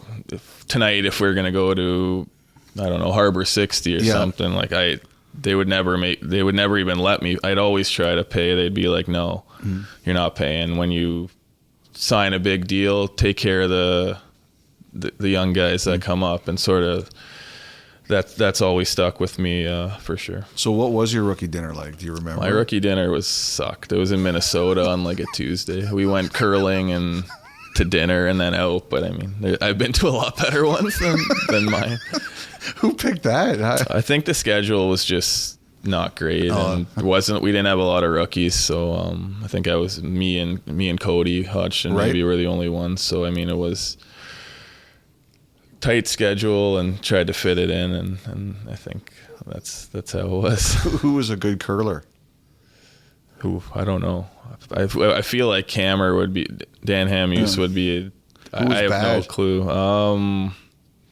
Yannick Hansen probably. I don't know. He's in media now. He's going to get you for that.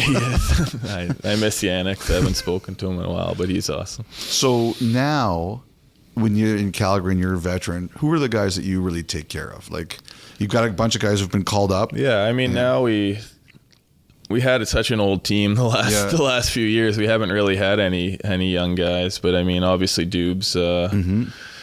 I try to be as helpful to him as I can, and Rosichka and Vladdy. But now we have like sort of an influx of young guys coming. So I mean, it's just little things, just talking to them if they need anything, making sure they're not afraid to ask, and if they have any questions that we can handle it. I mean, it doesn't have to be me, right? We have a good group, a bunch of older guys that whoever they're comfortable with talking with, they can go seek some advice and sort of go from there. Okay. The summer you became a free agent. Did you ever envision a day you wouldn't be in Vancouver anymore? I was curious if you're going to ask me this, but yeah, I did not. No, I thought I was for sure going to be back in Van, and then sort of I was right after the bubble. Obviously, a lot of COVID stuff, and so I was just sort of waiting for a contract, and they'd tell Wade, my agent, it's coming. But I mean, I think they were trying to make some other moves, and sort of I was on the back burner, which was fine. It's part of the business of hockey, but I definitely didn't envision me not being in Vancouver. When did it hit you that it was going to change? When I didn't have an offer going into free agency. So, and then it's sort of like, oh baby, it's gonna change, and I was sort of upset by it all. And I mean, I think if I did it again, you take a bit of the emotion away from it, but because they did end up offering me sort of a couple hours into free agency, and I was already sort of upset, and I didn't really want to be back at that point, because I wanted to go somewhere where people wanted me, right? So, and Calgary and a couple other teams were interested sort of throughout the day, and as the dominoes fell, Wade called me. He's like, "Hey, he's got a really good offer from Calgary. What do you think?" And I was like, "Yeah, let's take it." So, yeah, as I said, it was a super, super tough decision, but it sort of, I think, made it for itself when I didn't really get an offer until a couple hours into free agency. I had been there for a long time, so been there for 10 years, and I feel like I definitely gave my heart and soul every game. So I mean, it was definitely, as you said, I didn't think I wouldn't be a Canuck, but I was happy to join Calgary, and I knew a lot of guys on the team already, so it was such an easy transition for me to come here. One of the things guys tell me is that when you don't know what's going to happen on July 1st or whatever day it was that year, it's a whirlwind. Like, especially if you get a bunch of teams call, and all of a sudden you're sitting there, especially if you're married like you are, and you're saying, our whole life is about to change, and like that. What was that like for you? Yeah, honestly, the whole day I was definitely the most I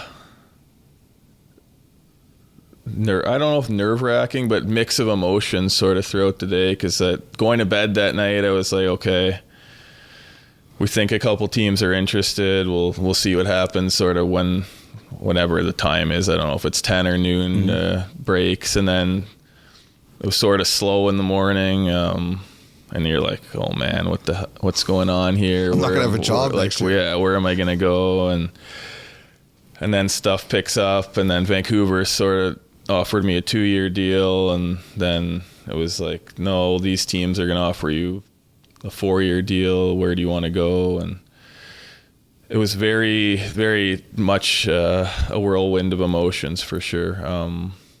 And I was happy with the decision I made at the end. How did Calgary sell you?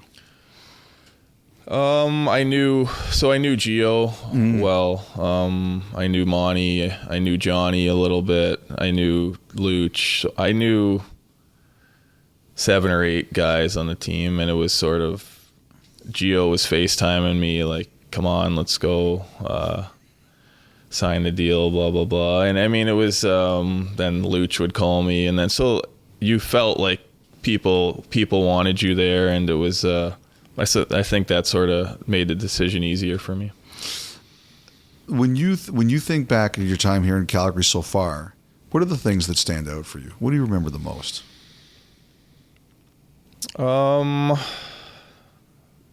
Sort of for me, like personally, getting hurt in that last game at Dallas. I wish I could have played against in the Edmonton series more than I did. I think we had a really good team that year and could have done something special. We obviously came short, and Edmonton beat us in 5. We didn't really make it much of a series, but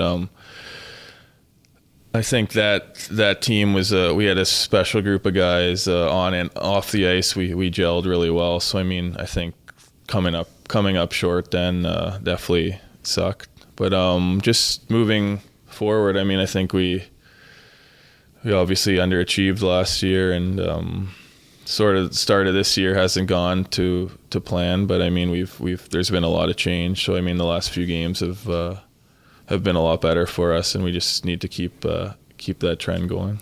I remember when you came back in that series against Edmonton, the one play on the goal when your arm. Yeah, when Hyman scored in the first period. And we saw your arm, and I can't imagine how hard it was. Nobody was surprised you played, but I couldn't imagine how hard it was, how much pain you were in.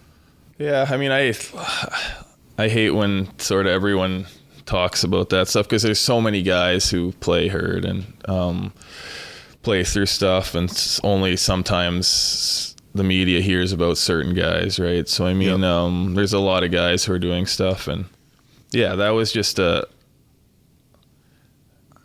I mean, it was obvious to see. I mean, my shoulder would just pop out, so it's probably easy to see on camera. But there's a lot of guys who are sort of have stuff hidden that no one knows about, right? And that's why I sort of don't like talking about it too much, because there's a lot of guys doing similar stuff that sort of don't get maybe the attention they deserve as well. So let me try this way. What is the worst injury in terms of pain that you ever had? Probably when I got the puck to my mouth here in Toronto. I think I lost 7 teeth, and all my gums up top are gone. But I mean, that was just sitting in a dentist chair for 8 hours in a day is like my worst nightmare now. But, I don't know. I sprained both my MCLs on the same play. I don't know if anyone's done that, but guys on the team were calling me Bambi because I was walking like a newborn deer that just came.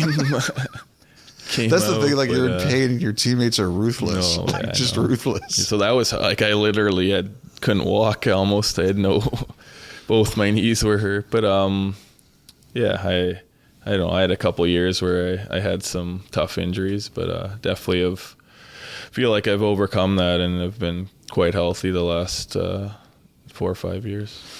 So to give credit, of all the players you played with, who was the guy who you said, I cannot believe this guy is playing through this?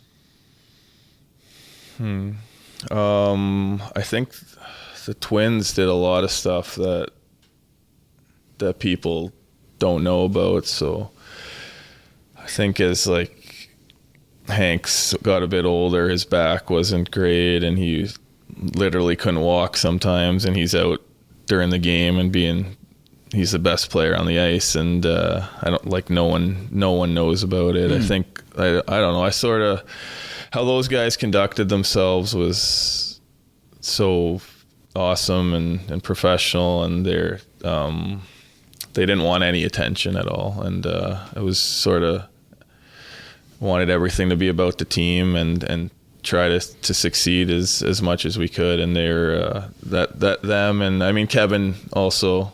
I give him some credit. He played through a lot of tough stuff, and I mean he's fingers and torn groins and stuff like that. But I think the worst injury I've ever seen was Dan Hamhuis got hit in the face. Dan Boyle hit him 5-on-3 slap shot, and I think he broke his jaw in a bunch of places, and he was like convulsing on the ice. That's how much pain he was in, and I'll never forget that, I don't think. Okay.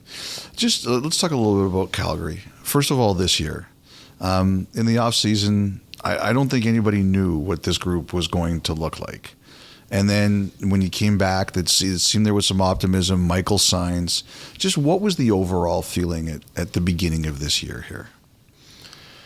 Yeah, obviously big change with Daryl gone and Huss coming in, so we're changing a lot of how we play system wise, and I think guys were excited to come back and show that we're better than we played last year. Obviously that hasn't come to fruition this year, but we've had good games, and the last few games have definitely sort of trending upwards in how we want to play. So I think guys it's still early, and I think we're eager to prove that we're a better team than we were last year and how we've started this year. One of your teammates said to me that the one thing he didn't realize was just how long it took to get over what happened with Edmonton and everything that happened last summer. It took a lot longer than everybody thought. Do you think that's fair? I guess. I mean, you're not a guy who likes to make excuses. Yeah, I would say it's more like there was a lot of change last year than losing to Edmonton. I would say it's more you lose Chucky, you lose Johnny, and then Johnny, Weegs, Naz come in, right? So there's a big change in sort of the top guys on the team, and it takes sometimes, right? So it's just we have great people on the team, and Hubie's awesome, and Weegs is awesome, and Naz is awesome, and we all need to sort of continue to gel and get better. Just because I think there was so many highs the year before with Lindy, Johnny, and Chucky were the best line in hockey, right? So there's maybe some adjustment from that perspective, but I think we have the right character and right guys. We just need to be able to put it together. Would you talk to Hubie after the game the other night? Like Kelly Rudy was really interesting on the air, just talking about. You could tell it pained Kelly to watch what was happening because he knows what that's like as a player. Would you ever talk to him? Yeah, like I think everyone's supportive of Johnny, and we know how good he is. So I mean, it's you as a player, you never want to not play. So I think we've all talked to him and just I think told him how important we think he is to the team and how good he is. So I think that's something that he's still adjusting to. I mean, it's been a big adjustment coming from Florida to Calgary, and I think when you play in the East, coming to play in the West, I think I don't know if people agree with me, but I think the style of play in conferences can be very different, and the East is more free flowing a bit and things off the rush, and the West can be a little more grind it out, and you got to try to win 2-1, and that's not always the case, but I think that sort of there's a change in style. So I mean, Johnny's cares so much, and you can see that he cares and he wants to be the best player he can for us, and that's going to come. He just needs to continue to work hard, and I think he'll be fine. I've always wondered what makes Chris Tanev mad. You're the calmest looking guy I think in this league, What makes you mad? Not much. I get scored against. I get mad. I care so much about trying to win. So I may not show it, but I want to win so badly, and losing definitely can eat at you. But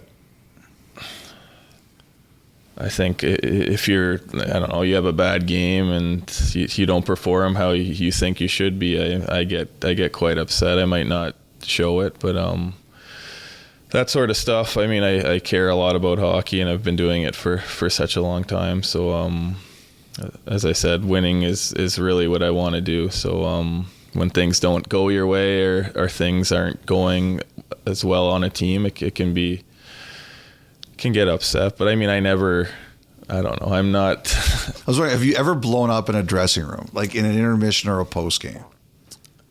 I wouldn't say I blow up. Where there's guys who will go in and break 5 sticks and F-bomb this and curse this, and I'm more of I'll get mad and talk to guys. I feel like if I'm given a stern talk, I think guys maybe respect it, because I don't talk as right. much as other guys. So but no, I wouldn't say I have had a huge blow ups. I get mad at myself all the time. Mm-hmm. I mean, I'll be on the bench yelling Christopher, you're such an idiot, or if I'm mad, it's usually at myself. I'm not really getting mad at other guys, but I mean, as a team, yeah, I mean, I may not have the blow-ups, but I'm not afraid to say, hey, we need to be better at this or better at that. Is there any time you've yelled at yourself on the bench and you've looked up and one of your teammates is just laughing? Probably. I'm sure. I'm sure Kevin's laughed a couple times. But I mean, yeah, I'm super hard on myself. Mm-hmm. So I mean, there's definitely, I'm sure there's times where guys are like, what the hell is this guy talking about? But yeah, just sort of how I am, and I feel like just how I'm wired. But just a couple more. First of all, have you and Brandon ever talked about playing together?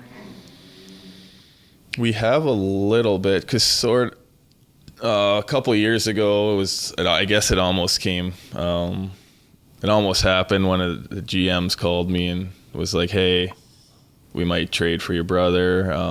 Was this in Calgary or in Vancouver? It was in Calgary, he's like, do you care if you guys play together? I'm like, no. I mean, we'll probably get in some yelling matches I would get mad at him actually, but on the bench, but no, it'd definitely be a cool experience to play together. But that's sort of like the most we've talked about it to this point anyways. So how close did that come? I don't know. Did you tell him that you knew? I told him after. I didn't tell him. I told him sort of a little bit later. I didn't want to, because I didn't know what he would sort of think about it either. But he's the opposite of me. So I mean, he doesn't stop talking, and he's super fiery, and he's not afraid to get into people's faces. So he's very much like my dad, and even my mom likes to talk a lot, and I'm sort of the polar opposite. So I'd be curious to see how that would go. What did he say when you told him? Yeah, he said he would be excited for it. I mean, he also wants to win too, right? And if there was a chance where we could both be on a good team and play together, that would be awesome. And the other thing I wanted to ask you was, I remember your minor hockey team. Like, you played with Stamkos, you played with PK. Like, when you made it, because you had a much harder route than those guys did they ever say anything to you on the ice? They ever say anything to you now? And has there ever been like a reunion of the whole group? No. I mean, I work out with Steven every summer, so we always are talking, and my dad and his dad are friends. So I mean, we've always sort of stayed in touch. And then I see PK out and about once in a while, and I mean, we'll talk and have a drink. But I mean, it's funny to see the 3 kids from an 8-year-old team are in the NHL. I mean, those 2 were far better than I was at that age. So they were I think those 2 were definitely the best players in North America at the time. I don't know if we lost a game that year. So, and it was because of those 2. Well, I remember Stamkos has always kind of ripped Tavares because on the one team they lost one game in the shootout and Tavares didn't score. Mm-hmm. So you guys were like unbeaten together? I could be wrong. I believe we tied one game, and I don't think we lost a game all year. But you'd have to ask the old dads. I'm sure they all remember. I assume that someday someone's going to have to drag you off the ice. Like, you're not walking away from this voluntarily. Yeah, no, I feel like I have lots of hockey left to play, and as I said, I really want to win, and as long as I'm still able to play, I think I'll definitely, and my family's still supportive of that, I will definitely try. And your son is how old, 10 months now? Yeah, 10 months. Would it be important for you to play long for him to understand what Daddy does? I've thought about that, and yeah, I think it would be cool if he's 4 or 5 years old and sort of understands a little bit of what I'm doing. But if not, you try to get some memories and just to hope that he remembers. But I mean, that's definitely a big goal of mine, is to be playing where he's can sort of take it in, obviously a lot more than he is right now. If there's one thing you could do to the NHL, what would it be? Ooh. It's a tough question. As far as anything you could change about the NHL, or if you were in charge for a day, something that you would do. I think the biggest thing is just trying to get people to know the players better.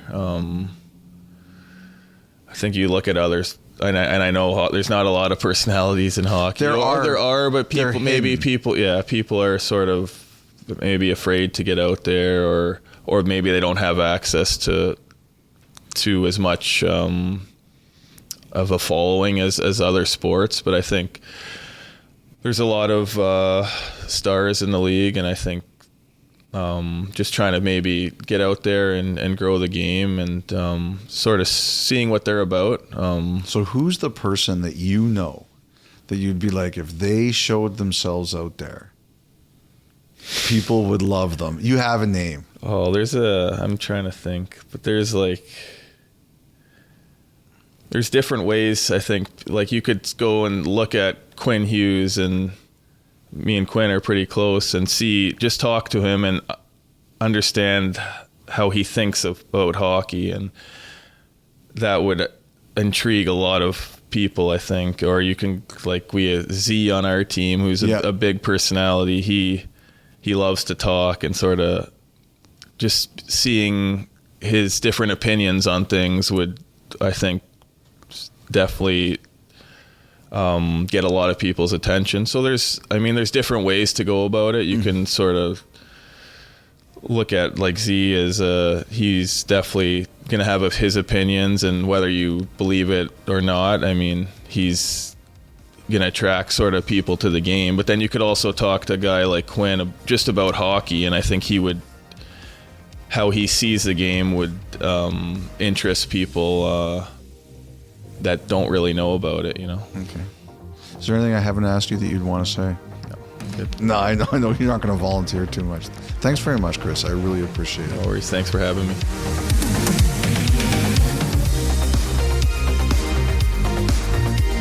That's Chris Tanev of the Calgary Flames. And on that one, we'll wrap. We hope you're enjoying all the NHL action this week. We hope you're enjoying the NHL's Global Series in Stockholm. And on behalf of Dom and the L-Dog, Jeff Merrick signing off. We'll talk to you again on Monday morning.